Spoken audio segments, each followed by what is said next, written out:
Hi, I'm Daniel, 32, and last month my life blew up when I walked into my family's $10,000 Christmas dinner, and they acted like I didn't exist. I should have known something was off when I didn't get a reply in the group chat about what time dinner started. My mom had typed, 6 p.m. sharp, don't be late, 2 days before, but since then? Radio silence. I figured maybe they were just busy prepping. I mean, it was the usual, fancy Christmas, my sister Fiona insisted on every year. She called it Class Moss. Candlelit turkey, matching pajamas that cost more than my rent, table settings like a Vogue spread. Anyway, I showed up at 5:58 with a bottle of wine and a pumpkin pie I baked myself, Olivia's recipe, actually. My girlfriend couldn't come this year because she was working a 12-hour shift at the hospital. Save me a plate, she joked, not knowing how that sentence would age like milk. When I knocked, nobody answered.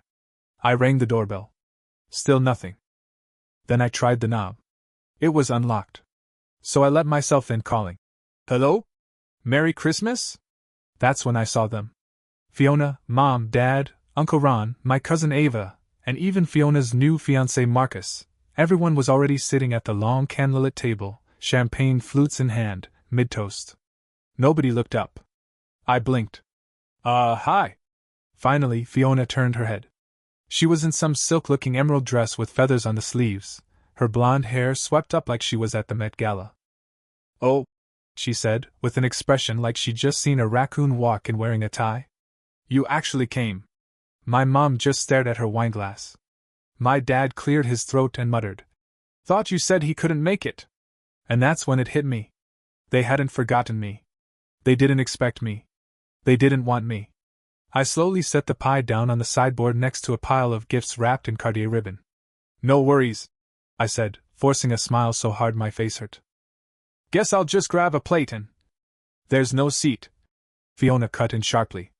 "We only ordered for 8. I looked at the table. 8 place settings. Not 9. Not one extra chair. I looked at the kitchen counter. Empty.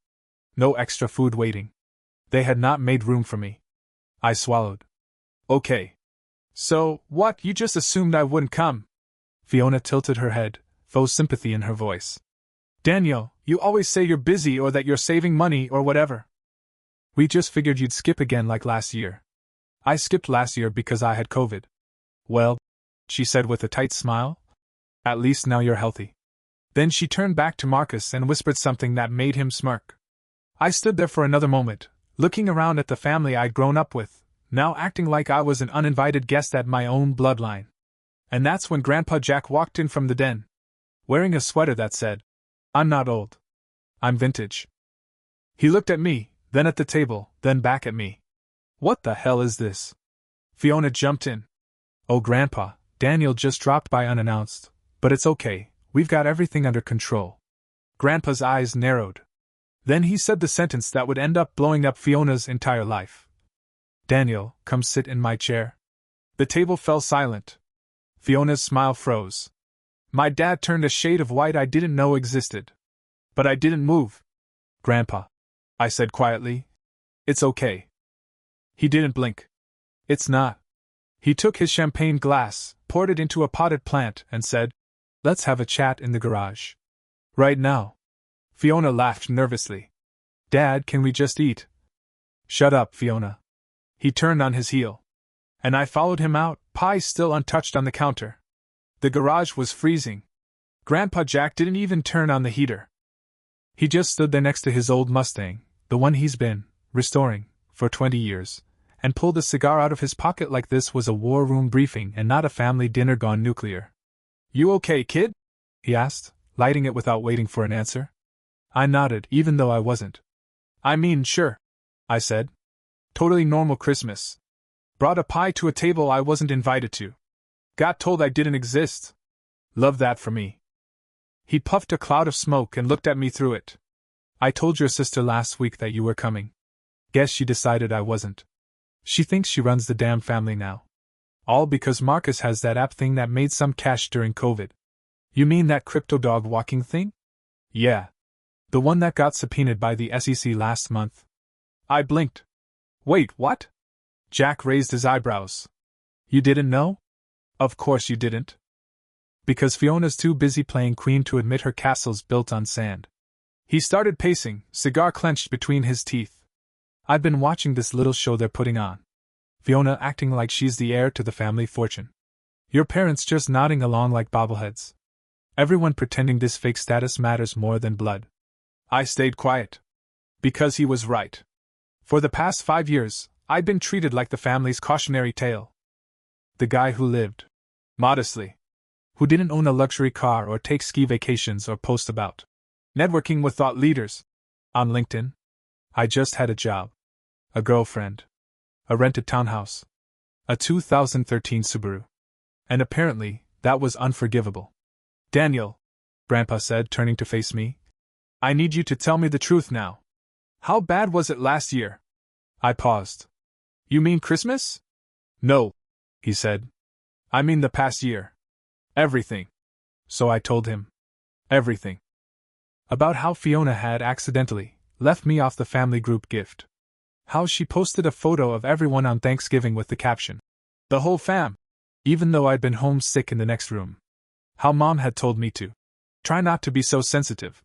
When I brought it up, I told him how Olivia and I had been working insane hours, me at the bank, her at the hospital, and how I'd turned down a promotion because we couldn't afford to move. How we were budgeting every dollar while Fiona posted selfies from Paris. And I told him about the wine and the pie. That stupid homemade pie that was still sitting untouched on the counter next to a $600 floral centerpiece.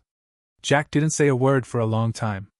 Just stood there, smoke curling around his head, eyes locked on mine. Then he muttered, "Well, that seals it." I frowned. Seals what? He walked over to a locked cabinet, opened it with a key from his neck chain, and pulled out a manila folder thicker than a phone book. "This," he said, handing it to me, "is the real family dinner." I opened it slowly. Inside was a full breakdown of his will. Notarized. Finalized. Witnessed. And it was completely different from the one Fiona had probably been bragging about for years. "Wait, you updated your estate plan?" Jack grinned. 3 months ago. After Fiona told me I should get ahead of the inheritance conversation like she was booking a hair appointment. I flipped to the page with my name. Then I looked at him. "Grandpa, this is everything." He nodded. "And it's only phase 1. Phase 1 of what?" He took a long drag of his cigar and exhaled slow. "Of fixing this damn family. Or blowing it up trying." By the time we walked back into the house, the dining room was a war zone of passive aggression. Fiona was aggressively buttering a roll like it owed her money. My mom was pretending to laugh at something on her phone that wasn't even on. My dad looked like he was trying to blend into the chair. No one had touched the pie. "Daniel," Fiona chirped way too loud. "We were just saying how maybe we could scoot a chair in for you after all. Grandpa must have guilted you, huh?" Jack walked in behind me, calm as a monk with a grenade. "No need for that," he said cheerfully. "Daniel's got all the seat he needs." Fiona blinked. "Okay, but can we please just eat before everything gets cold?" Jack held up a hand. "I'll make it quick," he said. "I just have a few announcements to share." Fiona's smile twitched. She knew that tone. We all did. Grandpa Jack didn't announce things unless the earth was about to shift under your feet. He pulled a folded piece of paper from his pocket and flattened it beside the cranberry sauce. "Effective immediately," he began. "All monthly financial gifts to family members are suspended." Dead silence. Then chaos. "What?" Fiona gasped, shooting up from her chair like she'd sat on a tack. "Jack, don't be rash." My mother started, voice wobbling. "This is insane." My dad mumbled, already calculating how to cancel their wine subscription. But Jack just continued, as if reading the dinner menu. "Additionally, I've reassigned all trusts and future distributions under my estate to a single heir. Someone who has demonstrated responsibility, integrity, and the ability to live without Gucci ski pants and weekly Botox." I suddenly became very aware that every head had swiveled to me. Fiona's eyes narrowed. "Wait. You can't be serious."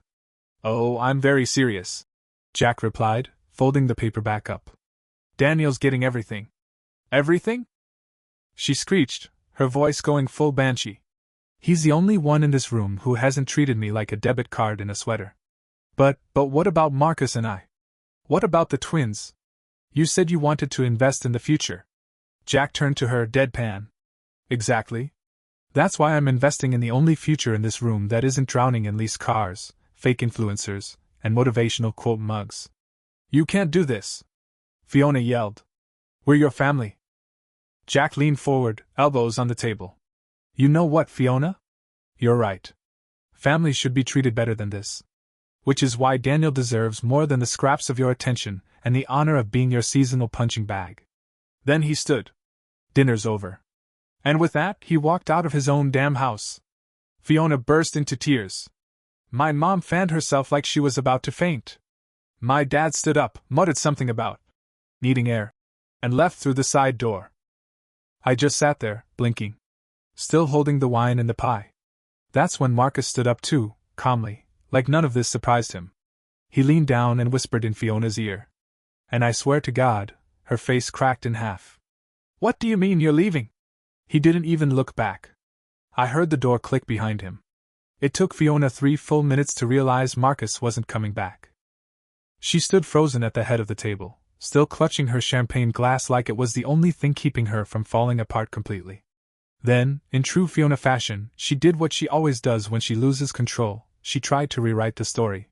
This is a joke, she spat, spinning toward me.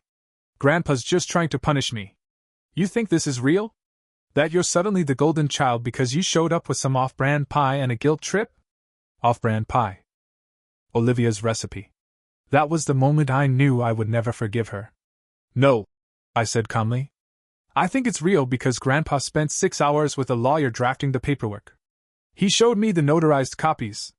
He also showed me the part where he cut your kids out of the education trust and reassigned it to the local community college.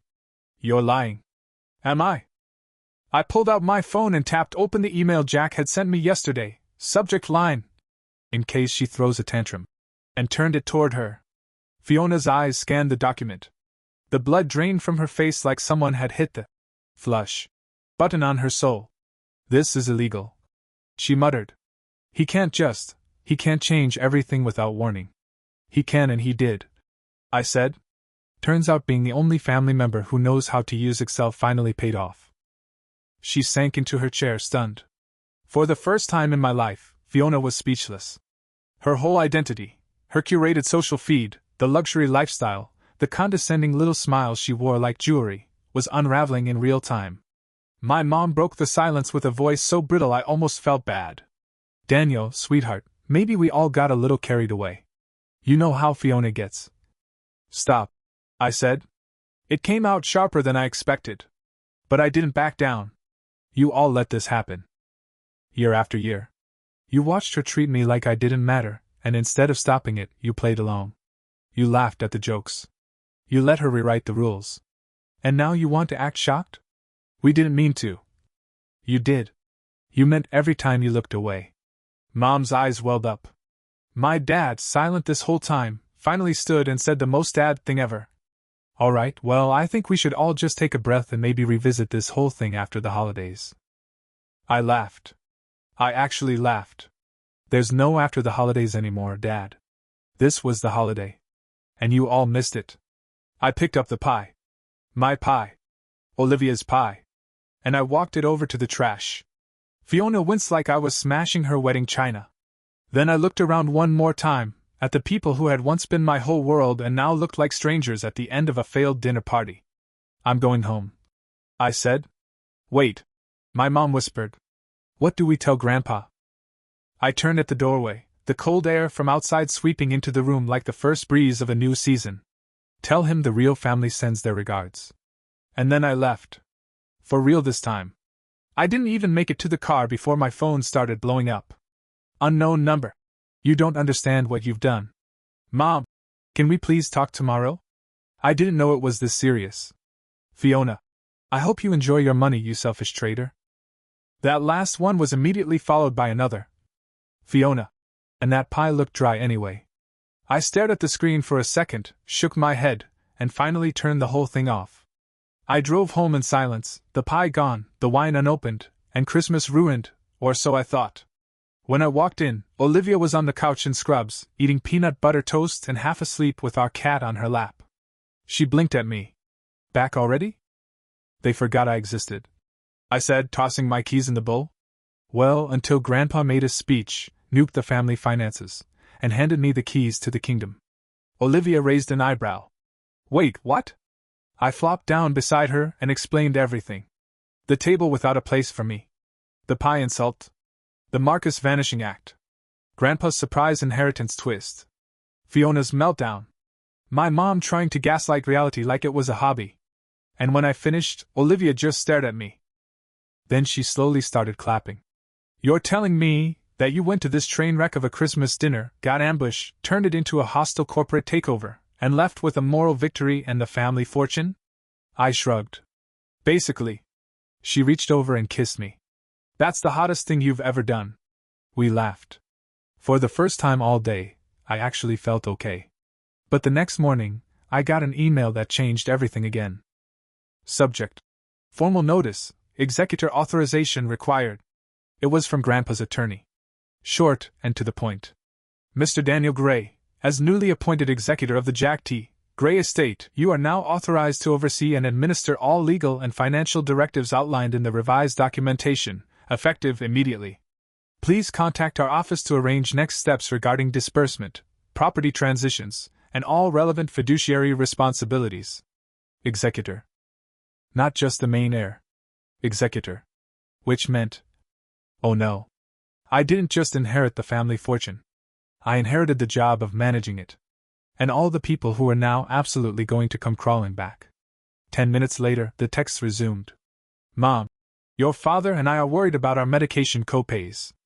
Dad, can we set up a family Zoom about the estate? Happy to help however we can.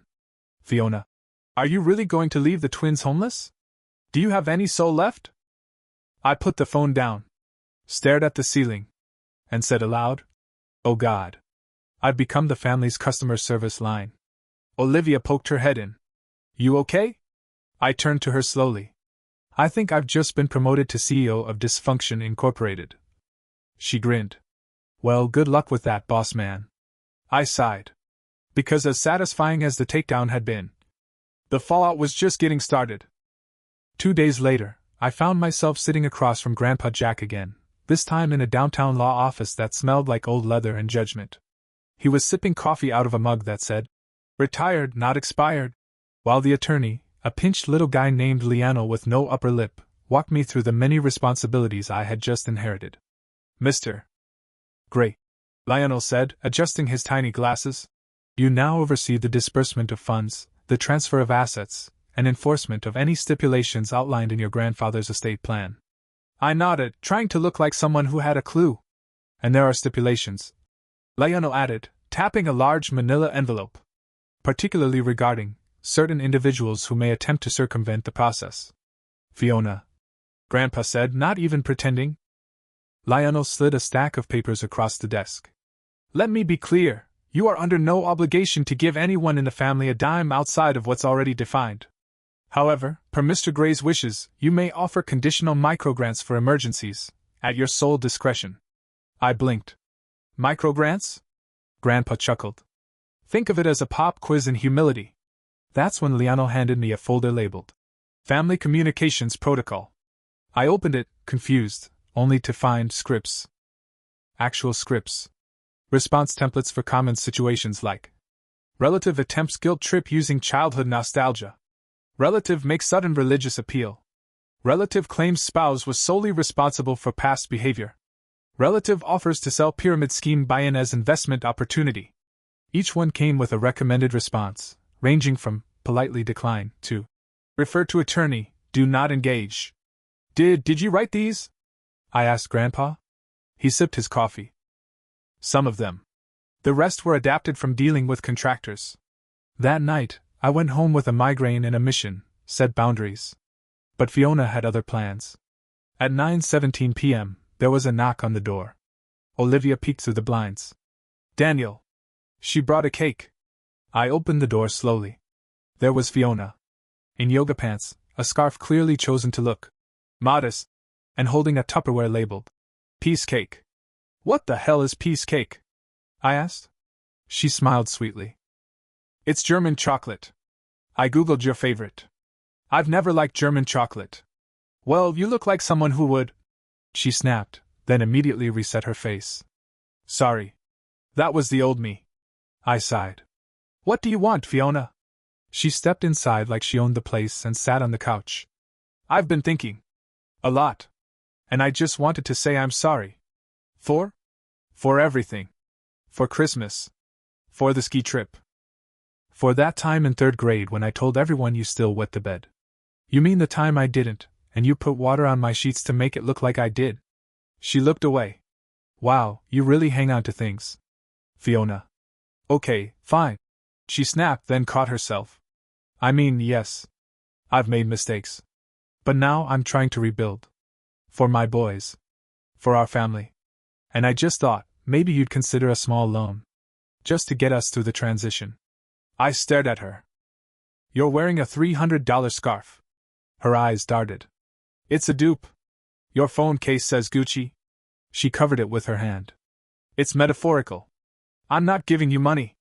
But I walked to the kitchen, grabbed a piece of paper, and handed it to her. It was a micro-grant application form. Straight from Grandpa.